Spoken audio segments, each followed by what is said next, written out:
They called my daughter the dumb kid of the divorcee, loud enough for her to hear it, loud enough for me to hear it. The judges walked past her science fair project like it didn't even exist. One of them smirked. Another one whispered something to a colleague and they both laughed. I stood there, holding my breath, fighting back tears and rage, wondering how much more my little girl could take before she crumbled. Her name is Lena. She's 11. She built something with her own hands, something she was proud of. She had spent weeks digging through old electronics, salvaging wires, testing circuits, and reading science blogs way beyond her grade level. And when she showed up to that gym, holding her head up even after all the whispers, I thought maybe, just maybe, someone would see her. They didn't. Not until a man walked in. He wasn't part of the school. He wasn't wearing a judge's badge. But he stopped at her booth. He asked her questions. He listened. Then he looked at me, dead serious, and said, "This needs to be patented." That's when everything changed. My name is Kayla Martinez, and for the past 5 years, it's just been me and my daughter, Lena. We live in a small town in Pennsylvania, the kind of town where people still leave notes on neighbors' doorsteps when your grass gets too long, and where your reputation sticks like gum under a desk. Everyone knows everyone. And if you mess up, even once, they remember it forever. I married young, fresh out of high school. My ex-husband Tom was charming, funny, and completely unprepared for the reality of fatherhood. When Lena was 6, he packed a duffel bag and left. No warning, no goodbyes, just a text that said, "This isn't the life I want." After that, the rumors started. People said I drove him away, said I was irresponsible, said I should have known better. I didn't have time to defend myself. I was working 2 jobs, waiting tables in the morning, stocking shelves at night. Every dollar went to rent, bills, and keeping Lena's backpack filled with snacks and school supplies. There wasn't room for pride. I'd show up to parent nights with greasy hair under a baseball cap and bags under my eyes from a double shift. The other moms would nod politely, then turn back to each other. I knew I didn't belong in their little PTA brunch circle. And that was fine. I wasn't there to make friends. I was there for Lena. Lena has always been different, quiet, curious, endlessly creative. She doesn't chase after popularity. She doesn't need a crowd. Give her a broken radio, a bag of batteries, and a notebook, and she's in heaven. Ever since she was little, she's been fascinated with how things work. She used to take apart old toys just to see the gears inside, then try to build something new out of the pieces. One night, I came home from work and found our kitchen table covered in wires, magnets, and duct tape. She looked up at me with the most serious expression and said, "I think I can make electricity from shoes." At first I laughed. Not in a mean way, I was just exhausted and didn't understand what she meant.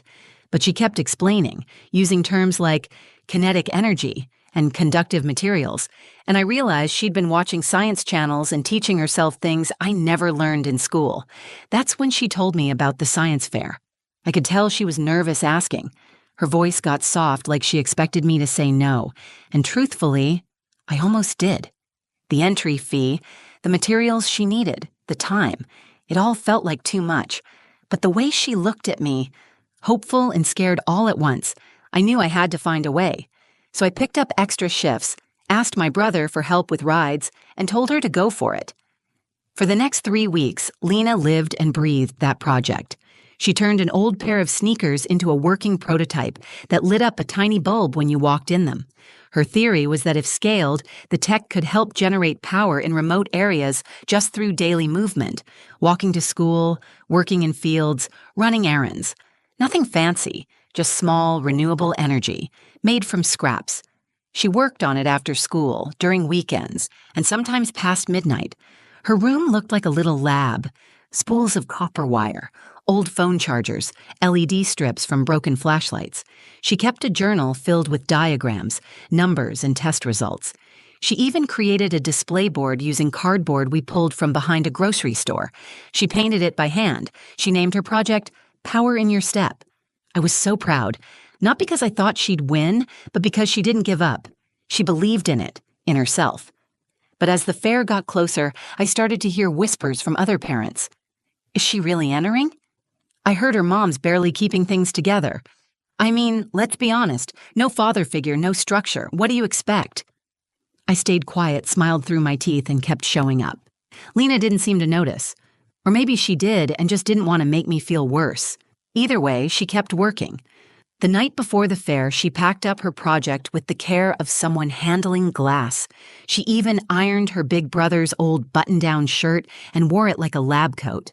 When I looked at her that morning, standing there with her little invention, trying so hard to look confident, it hit me just how brave she really was. She didn't just want to be seen, she wanted to be taken seriously. And I prayed that someone, anyone, would look past her last name and see what she built. The morning of the science fair felt like something bigger than just a school event. Lena woke up early, already dressed, before I finished pouring my coffee. She had packed her project into 2 cardboard boxes the night before, labeling each side in neat handwriting, "Handle with care, science in progress." She even made a checklist, ticking things off one by one: battery packs, wire connections, poster board, backup flashlight, notebook. She was ready, nervous, but ready. We loaded everything into my car and drove to the school in silence, not because we had nothing to say, but because we were both holding something in. She was trying to stay confident. I was trying not to cry. As we pulled into the parking lot, I saw clusters of kids in matching t-shirts, parents unloading professionally printed displays, giant tri-fold boards with 3D models and flashy lights. A few had banners. One project had a solar panel. Another had a mini wind turbine. Lena looked down at her scuffed shoeboxes and cardboard signs, then back out the window. "You okay?" I asked. She nodded. "Yeah, it's not about how it looks, right?" "Right," I said. But we both knew it kind of was. We walked into the gym, which had been transformed into a science wonderland. Tables lined up like a maze, kids buzzing with excitement, parents sipping coffee and offering coaching tips like little league coaches before a big game. The judges were already walking around with clipboards. We found her assigned table near the back corner. No one said hello. No one offered help. Lena quietly unpacked her project, straightened her display, and tested the tiny LED bulb that lit up when someone stepped on the pressure panel she had hidden inside the sneaker. It worked. Her eyes lit up for just a second. That's when the whispers started. A girl 2 tables down leaned toward her friend and pointed. "That's the girl I told you about, the one with the mom who works at Dino's." The other girl laughed. "Oh yeah, I heard her dad ran off or something." My stomach twisted. I turned around, half expecting a teacher to step in. Nothing, just polite smiles and nods. One of the PTA moms glanced at me and then turned back to her group, whispering into her coffee cup. Lena pretended not to notice, but I saw the way her hands gripped the edge of the table just a little tighter. I wanted to pull her out of there, just grab her hand and leave. But she had worked so hard for this, so I stayed silent. Then the judges came. There were 3 of them, 2 men and 1 woman. They were laughing about something when they approached Lena's table. One barely looked up from his clipboard. Another scanned her project board for maybe 2 seconds. The third one read the title, "Power in Your Step," and raised an eyebrow. "What is this? Some kind of shoe light?" he asked, half smiling. Lena stood up a little straighter and said, "It's a motion-powered energy generator that lights a small LED bulb. I made it using recycled materials. If developed further, it could be useful in off-grid communities." The man cut her off with a nod, already walking to the next table. The woman judge lingered for another second, looked at the sneaker, then said, "That's cute," before moving on. Cute. That was the word she used. Not interesting, not innovative, just cute. Lena sat back down. She didn't say anything, but I saw her eyes flick toward me, then to the exit door, and then back to her project. I sat on the bleachers, fists clenched in my lap, watching other kids show off projects with miniature volcanoes that spit glitter and slime, with parents recording them on the latest phones and cheering every sentence. Lena's table was quiet, ignored. A few students passed by and snickered. "Isn't that the dumb kid of the divorcee?" The words hit me like a slap. Lena heard it too. Her face didn't change, but I could feel it. She was shutting down. That spark I'd seen in her just hours ago, it was starting to dim. I wanted to scream. I wanted to stand up and tell them all who she was, what she had done, how she had made something from nothing with her own 2 hands. But I didn't, because she wasn't done yet. She didn't look up. She didn't cry. She sat there, silent, next to her little invention, surrounded by people who had already decided she didn't matter. And still, she didn't give up. Not yet. I was sitting on the bleachers, gripping the edge of the seat so tightly my fingers had gone numb. My heart was pounding. My face was hot. I wanted to march down there, grab one of those judges by the collar, and ask them how they could dismiss a child's work like that, without a second look, without a question, without a single ounce of respect. But I didn't. I took a deep breath, then another. I looked at Lena. She was still sitting at her table, staring down at her project. Her back was straight, her hands were folded in her lap, but I could tell she was unraveling. Slowly, quietly, like a thread being pulled loose one tug at a time. She didn't deserve this. Not after everything. Not after the nights she spent soldering wires under a desk lamp while I made ramen noodles. Not after all the work she put into learning something no one had ever taught her. She wasn't just trying to win a ribbon. She was trying to be heard. I stood up. I started walking toward her table. My feet were moving before I knew what I was going to say. Part of me wanted to pull her out of that gym right then and there. Tell her we didn't need their approval. That she was too good for their tiny-minded judgments, that their opinions meant nothing. But then I saw her face. She was talking to a boy who had wandered over from another row. She was explaining how the project worked, showing him the pressure panel and how stepping on it sent energy through copper coils to light the bulb. Her voice was soft, but she was speaking. Her eyes were focused, her hands moved with confidence. She was still trying. I stopped walking. That's when it hit me. I didn't need to save her. She didn't need me to fight this battle for her. She needed me to believe in her, to show her that her worth wasn't tied to their recognition. So instead of stepping in, I crouched beside her table, rested my hand on her knee, and whispered, "I'm proud of you. I don't care if they give you a ribbon or not. What you've built here, this matters. Don't forget that." She looked at me and blinked hard, her mouth slightly open like she didn't know what to say. Then she nodded, just once, and turned back to her project. I stepped back, returned to the bleachers, and watched. For the next 10 minutes, Lena stayed at her table while kids started tearing down their displays. The judges were meeting at the front of the gym, tallying scores, pointing at clipboards. Nobody came back to her table, not a single person. But she didn't pack up. She didn't leave. She just kept standing there like she still had something to offer, like it still mattered. That's when he walked in. I didn't notice him at first. He wasn't wearing a badge or carrying a clipboard. He looked out of place, maybe in his early 60s, wearing a dark blue blazer, clean-shaven, the kind of man who didn't come to middle school science fairs just to browse. He walked slowly, scanning the rows of projects. He paused at the wind turbine, asked a few polite questions, nodded, and moved on. Then he stopped at Lena's table. I held my breath. He looked at the sneaker, tapped the bulb, asked her something. I couldn't hear what it was, but Lena straightened her shoulders and began explaining everything from start to finish. He listened, really listened. For several minutes, he didn't say a word. He just nodded, leaned closer, and watched the demonstration as Lena stepped on the panel and the bulb lit up. Then he looked at her notebook. She handed it to him. He flipped through the pages slowly. I could see his expression shift. His eyes narrowed, his mouth tightened like he was trying to make sense of what he was seeing. Finally, he looked up and asked her a question. Lena answered confidently. Then he looked at me. He stepped back from the table, gestured to the project, and said clearly, "This isn't just smart. This needs to be patented." Everything went quiet. The judges at the front stopped talking. A few parents turned their heads. The boy who had mocked Lena earlier was staring, and my daughter, my quiet, brilliant daughter, just stood there, frozen, while the man shook her hand and handed her his card. That moment, right there, was the shift, the line between being invisible and being seen, and Lena had crossed it all on her own. The silence after the stranger's words was louder than anything else in that gym. He stood there, pointing to my daughter's makeshift display, and said it again, this time directly to the stunned judges, loud enough for the whole room to hear. "This needs to be patented." For a second, no one moved. Then one of the judges, the same man who'd barely glanced at Lena's project earlier, walked back to her table. He was suddenly interested. He cleared his throat like he was resetting the whole scene and asked Lena, "Could you walk me through this again?" Lena looked at me. I nodded once, not saying a word.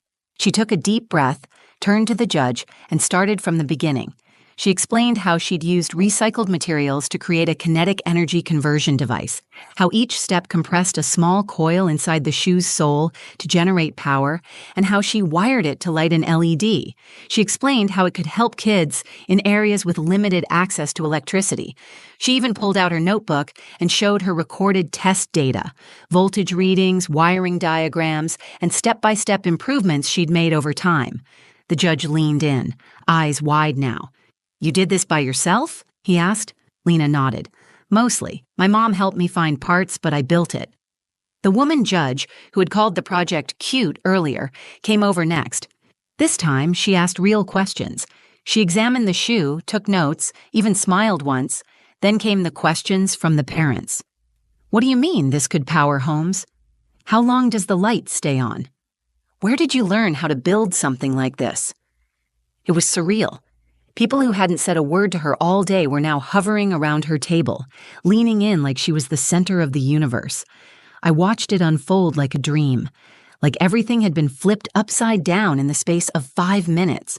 The stranger stood nearby, arms crossed, a quiet pride in his face like he already knew what was going to happen. I finally walked over and asked him who he was. He smiled and said, "Doctor. Ethan Caldwell. I teach mechanical engineering at MIT. I'm in town visiting my niece." Of course he was. He told me he'd come to the fair just to support her, but Lena's project caught his eye immediately. He'd never seen a child that age apply real-world engineering principles so effectively, especially using salvaged materials. "This isn't just a cute school project," he said. "It's a prototype with serious potential." I nearly burst into tears right there. He handed me his card and said he wanted to connect us with a nonprofit that helped young inventors file patents and get mentorship in STEM fields. "She needs guidance," he said. "The right support could take this far." Lena was glowing. Not just smiling, glowing. It was the first time I'd ever seen her stand like that, tall and grounded, with a kind of confidence that can only come from being truly seen. Kids who had laughed at her earlier were now silent. The ones who called her names were watching her like she was someone else entirely. The awards ceremony was brief. They gave her a special recognition in innovation ribbon, something they probably made up on the spot. She didn't win first place, but it didn't matter, not to her, not to me. As the gym started to empty, one of the teachers came over and patted her shoulder. "I didn't know you had this in you, Lena," she said. "I wanted to say she always had it in her. You just didn't bother to look." Back at home that night, Lena placed the ribbon on our refrigerator door with a single piece of tape. Then she went to her room, took apart the prototype, and started sketching improvements. She didn't care about praise. She was already thinking about what came next. And me? I sat at the kitchen table holding Dr. Caldwell's card, thinking about how close we came to missing that moment. If he hadn't walked in, if Lena had given up, if I had pulled her out, it all could have ended before it began. But she stayed. She stood her ground, and when someone finally looked, really looked, they saw what I'd known all along. My daughter wasn't the dumb kid of the divorcee. She was a genius waiting to be noticed. It's been 7 months since the science fair, 7 months since that gymnasium, since the ribbon, since the moment everything shifted. Sometimes I still think about how close we came to walking away unnoticed. All it would have taken was one more snub, one more sideways comment, and Lena might have packed up her project and left thinking she had failed, that she wasn't smart enough, that her ideas didn't matter. And if that had happened, I honestly don't know how long it would have taken her to try again. But that's not what happened. What happened is this. She got seen. Not for who they thought she was, the quiet kid with the waitress mom and a missing dad, but for who she actually was, a thinker, a builder, a problem solver. After the fair, Dr. Caldwell kept his word. He connected us with an organization that helps young inventors navigate the early patent process. A few weeks later, Lena and I were sitting in a video meeting with engineers and legal experts from across the country. They treated her like she belonged there, because she did. They walked her through filing a provisional patent for her Power in Your Step design. Lena asked questions about voltage regulations, sustainable materials, and battery alternatives. Half the time, I was just sitting there stunned, listening to my 11-year-old talk like she was already in college. They also assigned her a mentor, Amira, a software engineer who grew up in a small rural town just like ours. She told Lena, "You're not an exception. There are more kids like you. You just got brave at the right time." That line stuck with me, because it's true. Lena didn't wait for permission to build something. She didn't wait until someone told her she was qualified or smart enough. She just started. She followed her curiosity and worked with what she had: broken parts, scraps, and stubborn determination. Now, she's part of a Junior Innovators program. Every Saturday morning, while most kids her age are sleeping in or scrolling through their phones, Lena's at the library with her laptop, sketching ideas for an upgraded design that could generate more voltage with fewer steps. She's researching how her invention could be used in refugee camps or during disaster relief efforts where power is scarce. She's thinking beyond our little town, beyond her own story. As for school, things are different. The same teachers who used to dismiss her now ask if she'll speak to the younger grades about STEM. The girl who called her the dumb kid of the divorcee hasn't said another word since the local paper ran a story about her invention. Lena didn't gloat. She didn't change who she was. She just smiled, nodded, and went right back to work. And me? I've changed too. I used to carry so much guilt about the divorce, about working too much, about not giving Lena the normal life other kids seem to have. I felt like I was always falling short, like no matter how hard I worked, I was always 2 steps behind. But that day at the science fair taught me something I'll never forget. I don't have to fight every battle for my daughter. I don't have to shield her from every insult or prove her worth to people who've already made up their minds. What I do have to do, what I get to do, is show up, believe in her, let her rise even when it's painful to watch, even when the world tries to tell her who she is. Because here's the truth. People will try to define your child by your past, by your mistakes, by your last name or where you work or what your family looks like. Let them talk. Let them whisper. Then teach your child how to speak with their work. That's what Lena did, and I'll never stop being in awe of her for it. So if you're watching this and you've got a kid who doesn't quite fit the mold, who's quiet or awkward or messy or misunderstood, don't panic. Don't try to make them blend in. Watch what lights them up. Invest in that. Believe in that. Because one day, someone else will walk in, see what they've built, and say, "This needs to be patented." And when that day comes, you'll be so damn proud you didn't let the world tell them who they were. You let them show the world instead. If this story meant something to you, if you've ever felt overlooked, underestimated, or just needed someone to believe in you, please take a second to like this video. It helps more than you know. Share it with someone who needs a reminder that where you come from doesn't define where you're going. And I'd love to hear from you. Drop a comment below. Tell me about a time you or your child proved someone wrong, or a moment when someone saw potential in you that you didn't even see yet. I read everyone. And if you want more true stories that lift you up, make you cry, or just remind you that resilience is real, subscribe to the channel and turn on the notifications so you don't miss what's coming next. Thanks for being here. I'm grateful for you. We'll see you in the next story.